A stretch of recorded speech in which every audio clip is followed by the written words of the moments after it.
नमस्कार दोस्तों, स्वागत है आप सभी लोगों का हमारे चैनल ट्रेडिंग विद अतुल में। आज हम बात करने वाले हैं वोडाफोन आइडिया लिमिटेड के बारे में। सबसे पहले गाइस तो सेकंड देख लिया, आपको फिर से बहुत बहुत बधाइयाँ कि स्टॉक ने फिर से बहुत अच्छी रैली दिखाई है और लगभग लगभग स्टॉक है जो कि 20% तक के आसपास भाग चुका है 3 दिनों के अंदर। क्या यहाँ से और भी तेजी होगी या फिर आएगी यहाँ से प्रॉफिट बुकिंग? क्योंकि गाइस यहाँ पे जो मार्केट में खबर चल रही थी बैंक गारंटी के ऊपर, यहाँ पे कंपनी की तरफ से उसके ऊपर एक बड़ा खुलासा किया गया है। सो कंपनी ने जो रिसेंटली खुलासा किया है बैंक गारंटी वेवर के ऊपर, वो अभी हम आगे डिस्कस करेंगे। साथ साथ यहाँ पे ये जो मार्केट में खबर चल रही है कि बैंक गारंटीड मिल चुका है, अगर ऐसा होता है तो गाइस रियल में यहाँ पे वोडाफोन आइडिया सुपर हीरो बन सकता है, खासकर टेलीकॉम सेक्टर के लिए। क्योंकि सबसे ज्यादा यहाँ पे इसको फंड की रिक्वायरमेंट थी और सबसे ज्यादा उधारी वोडाफोन आइडिया के ही पास है।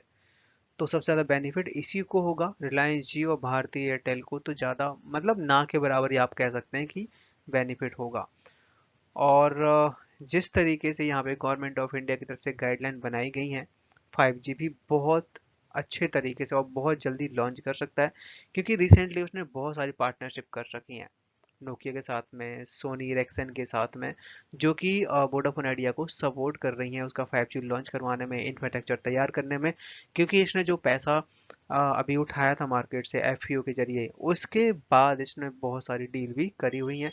तो चलिए गाइस, सब कुछ डिटेल में समझते हैं। साथ ही अगर आप लोग हमारे वीडियो के माध्यम से थोड़ी सी भी हेल्प हो रही हो तो प्लीज़ आप हमारे चैनल को सब्सक्राइब जरूर करें। बात की जाए अगर आज के मार्केट के बारे में, तो मार्केट ने काफ़ी अच्छी रैली दिखाई। निफ्टी 50 में करीबन 80 पॉइंट्स की तेजी बनती हुई देखी गई। बैंक निफ्टी में करीबन 110 पॉइंट तक की तेजी और आईटी में बहुत ही मामूली सी गिरावट करीबन 70 पॉइंट्स की। ये स्मॉल कैप का इंडेक्स गाइस फिर से चलना शुरू कर दिया है और आप देख सकते हैं कि करीबन 640 पॉइंट्स की तेजी बनती हुई दिखाई दी। बात की जाए यहाँ आज के वॉल्यूम्स के बारे में, तो आज के दिन भी बहुत जबरदस्त वॉल्यूम दिखाई दिया है, 128 करोड़ का। जिस तरीके से स्टॉक में गिरावट देखने को मिल रही थी, यहाँ पे ऑलरेडी नोमेरा की तरफ से एक बड़ी अपडेट दिया गया था कि स्टॉक बहुत जल्द 91 से लेके 100% तक की रिकवरी दिखा सकता है। यहाँ तक कि दूसरे साइड इसको सेल की भी रेटिंग मिली थी कि स्टॉक 2.5 से 3 रुपए भी जा सकता है। बट यहाँ पे नुमेरा की तरफ से बहुत अच्छी रेटिंग मिली है कि 14 रुपए तक स्टॉक बहुत जल्दी जा सकता है। जिस तरीके से परफॉर्मेंस निकल के आई थी Q2 में, यहाँ तक कि कंपनी जो अपना काम कर रही है 5G से रिलेटेड और जो पार्टनरशिप करी हुई है। और बट गाइस यहाँ पे जो बैंक गारंटेड से रिलेटेड न्यूज निकल के आई है, अगर ये 100% साबित होती है तो ये 14 क्या 18 रुपए भी पहुंच जाएगा। आज के दिन स्टॉक में 10-11% तक की तेजी के साथ में क्लोजिंग दी हुई है। और जो ये बैंक गारंटेड का न्यूज की वजह से अच्छी खासी रैली भी दिखाई दी। इसमें करीबन 24,700 करोड़ के आसपास उधारी बनती है, जो भी स्पेक्ट्रम का था। और अगर हम बात करें भारती एयरटेल और वोडाफोन आइडिया, तो लगभग 30,000 करोड़ के आसपास का बनता है। जिसमें रिसेंटली वोडाफोन आइडिया ने 25,000 करोड़ का फंड जुटाया था, जिसमें 10,000 करोड़ बैंक गारंटेड थी on the letter. So guys, ये बात तो रही अभी तक की कि मार्केट में क्या न्यूज चल रही है और उसकी वजह से स्टॉक ने रैली भी दिखा चुका है, 3 दिन हो गए। बट यहाँ पे एक खुलासा भी निकल के आया है बालाजी सुब्रमण्यम की तरफ से, जो कि आईआईएफएल के वाइस चेयरमैन हैं। सो गाइस, यहाँ पे मिस्टर बालाजी का कहना यहाँ पे ये है कि वोडाफोन आइडिया के पास 25,000 करोड़ का स्पेक्ट्रम उधारी है और जियो भारती एयरटेल के पास में करीबन 4,000 करोड़ की, मतलब ना के बराबर है। और सबसे ज्यादा यहाँ पे वोडाफोन आइडिया को है। बट गाइज यहाँ पे ये है कि ये जो न्यूज निकल के आई है, इसका अभी कोई भी कंफर्मेशन नहीं है गवर्नमेंट ऑफ इंडिया की तरफ से, ना ही वोडाफोन आइडिया ने इसको माना है कि यहाँ पे उनको कोई लेटर रिसीव किया है गवर्नमेंट ऑफ इंडिया की तरफ से। क्योंकि यहाँ पे वोडाफोन आइडिया की तरफ से ये एक मतलब कि लेटर भी जारी किया गया है अपने शेयर होल्डर्स के लिए और मतलब सबके लिए जिन लोग भी यहाँ पे इन्वेस्टमेंट करते हैं। बताया जा रहा है कि यहाँ पे जिस तरीके से वोडाफोन आइडिया एमटीएनएल में तेजी बनी है, और ये तेजी बनने का रीजन बताया जा रहा है कि यूनियन कैबिनेट ने अप्रूवल दिया है बैंक गारंटेड को लेके। सो यहाँ पे कंपनी का कहना ये है कि जिस तरीके से मार्केट में खबर चल रही है, उससे रिलेटेड इन्होंने कोई भी लेटर रिसीव नहीं किया गवर्नमेंट के से, और ना ही कहीं से कुछ ऐसी पक्की खबर निकल के आई हो जिससे कंपनी इसी न्यूज को वेरीफाई कर सके। बात करें यहाँ पे अगर हम बीएसई इंडिया कारोबार के बारे में, तो आज आप देख सकते हैं कि 35% की डिलीवरी उठाई गई है। आज के दिन शेयर ने हाई बनाया 8.5 रुपए का, लो बनाया 7.52 का, क्लोजिंग दी 8.34 पे, 11% तक की तेजी बनती हुई देखी गई। चार्ट में नजर डाली जाए तो आप देख सकते हैं कि इसका जो सबसे बड़ा सपोर्ट है यहाँ पे अब इस समय 8 रुपए के आसपास है, और जब ये 8.5 के ऊपर निकलेगा, मतलब ये लेवल तोड़ेगा, तो फिर यहाँ से आपका 10 रुपए तक के लेवल दिखा सकता है। कंपनी है जो कि काफ़ी टाइम से 5G लॉन्च करने के लिए ट्राई कर रही थी, बट फंड की कमी होने की वजह से, और वो जो फंड है उससे इंफ्रास्ट्रक्चर तैयार किया जाता, बट अब यहाँ पे गवर्नमेंट ऑफ इंडिया खुद यहाँ पे बहुत तेजी से काम करेगी 5G इंफ्रास्ट्रक्चर को क्रिएट करने में पूरे ऑल ओवर कंट्री में। और ये जो नियम है, ये जो गाइडलाइन है 1 जनवरी 2025 से लागू हो जाएगी, जिसमें जियो, भारती एयरटेल, BSNL, इन सबको यहाँ पे बहुत बड़ा बेनिफिट हो सकता है।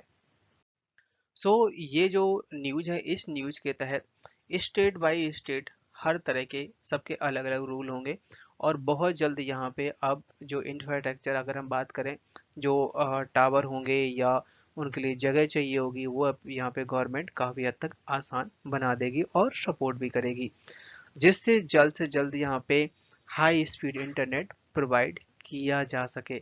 और जैसे कि गवर्नमेंट ऑफ इंडिया का मुहिम भी चल रहा है कि जो डिजिटल प्रोसेस है, और जिससे ज़्यादा से ज़्यादा एआई के थ्रू जितनी भी कंपनियां हैं उनमें प्रोग्रामिंग है या उनको कंट्रोल किया जा सके मशीनों का, उससे यहाँ पे सबको बेनिफिट होने वाला है।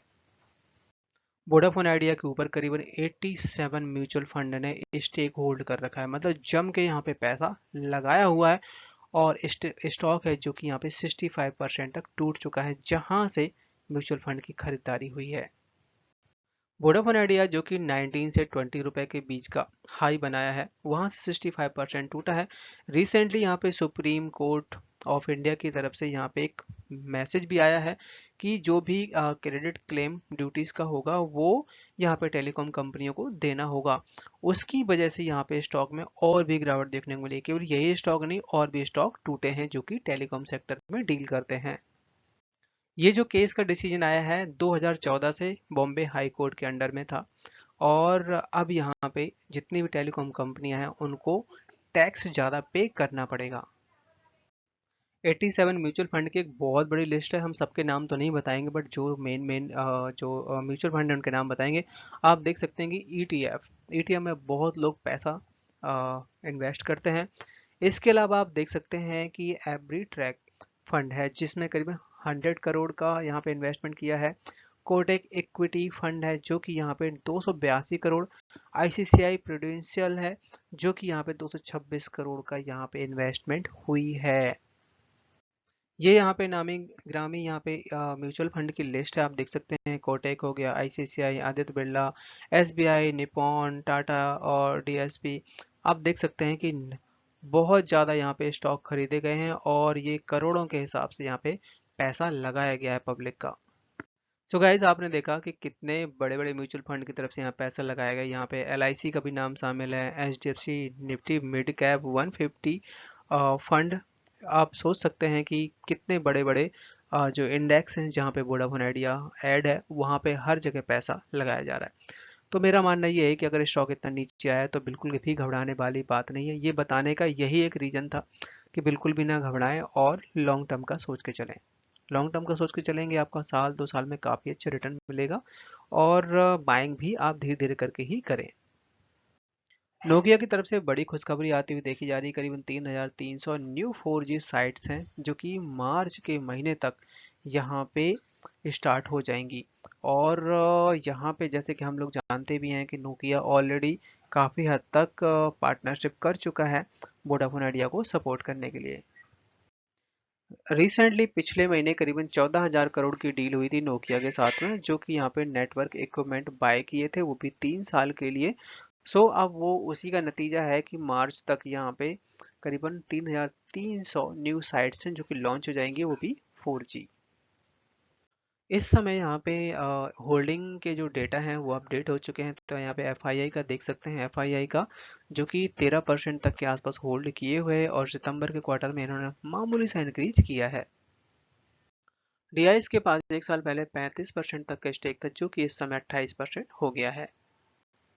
पब्लिक है जो कि 12% तक का स्टेक होल्ड करती थी, जो कि यहाँ पे 23% तक का ऑलमोस्ट डबल स्टेक हो चुका है। अभी ये सितंबर का जो नंबर निकल के आए हैं।